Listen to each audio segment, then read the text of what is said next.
Hi there, my name is Allie Michelle. I'm a 2 times best-selling author, spoken word artist, and teacher of different mindfulness practices. Mindfulness doesn't have to look like meditating on a mountain for 5 hours a day. It can be very simple, and the practice that's for you is realistically just the one that you'll do. I have one practice that's a non-negotiable with myself every day, and I know that I'm committed to that no matter what because it always brings me home to myself. Today we're going to be going over 5 simple practices that you can do at home. Number 1, breathwork.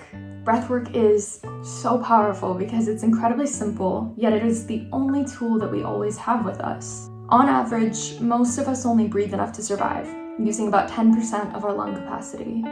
Having a breathwork practice can teach you how to self-regulate your nervous system, to come out of fight or flight, to help with depression, anxiety, any of the modern ailments that we're experiencing today. Breathwork is that grounding force that can bring us back.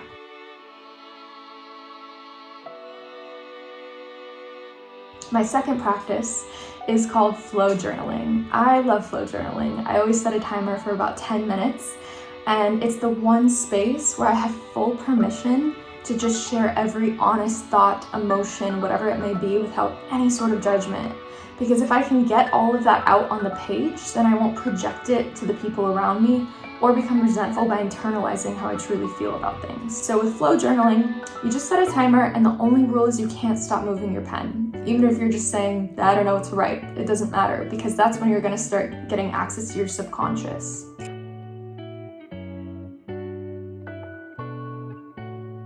My third favorite practice is dance. Having an embodiment practice is essential now because we're a very cerebral culture, we spend most of our days, not everyone, but most of us spend our days on our phones or computers.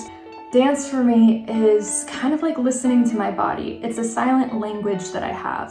However, it can look very different for you. It could look like Pilates or going for a walk around the block or basketball. Something that's not a punishment for aesthetic purposes, but instead the intention is to reconnect and give to your body.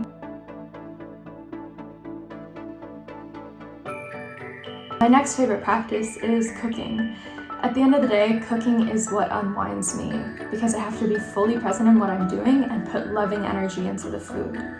One of my favorite things to do is go to the farmer's market and pick up vegetables and imagine this vegetable, how it was once just a seed in the soil, and really reconnecting with how much it takes, the effort and energy of the farmers, until it gets into my table, into my body, right? It's a pretty intimate experience. So cooking is a really powerful way, again, to slow down and connect back, being grateful for what we are given.